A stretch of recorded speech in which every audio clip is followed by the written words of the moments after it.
Diretoria da Mulher.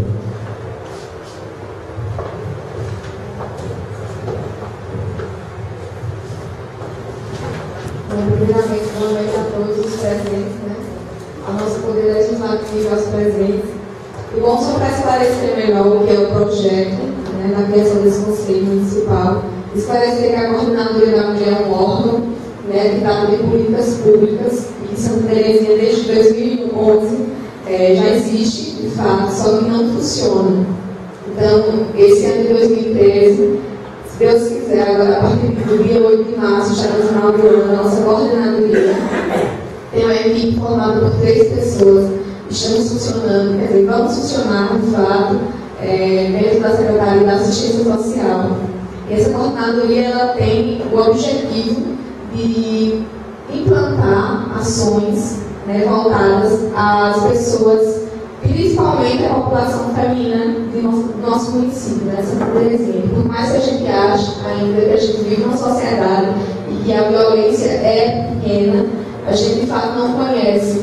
E a coordenadoria ela vem justamente para a gente propor ações que possam informar a população feminina do nosso município de dar suporte, da proteção, a prevenção e a promoção dos direitos da mulher. E a gente precisa do apoio, da parceria, não só dos programas sociais, como também do Poder Legislativo do nosso município e do Executivo, para estarmos colocando à tona, a gente tornar pública as denúncias de fato existentes no nosso município.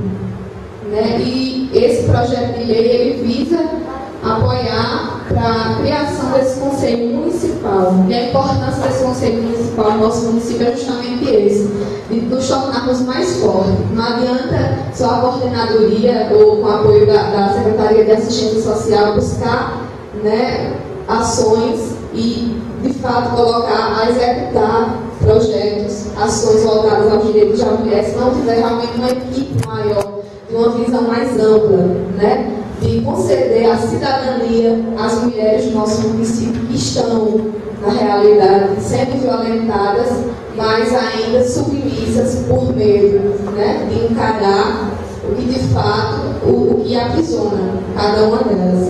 Então, eu quero expor para vocês, me coloco como coordenadora da coordenadoria à disposição a qualquer dúvida e a gente espera contar com a colaboração de vocês para estar aprovando o nosso projeto para que no dia 1º de 8, o primeiro fórum, na verdade, vai ser o primeiro fórum que vai estar voltado a defender os direitos, a promover a nossa mulher uma vida mais digna e igualitária, a nossa cidade.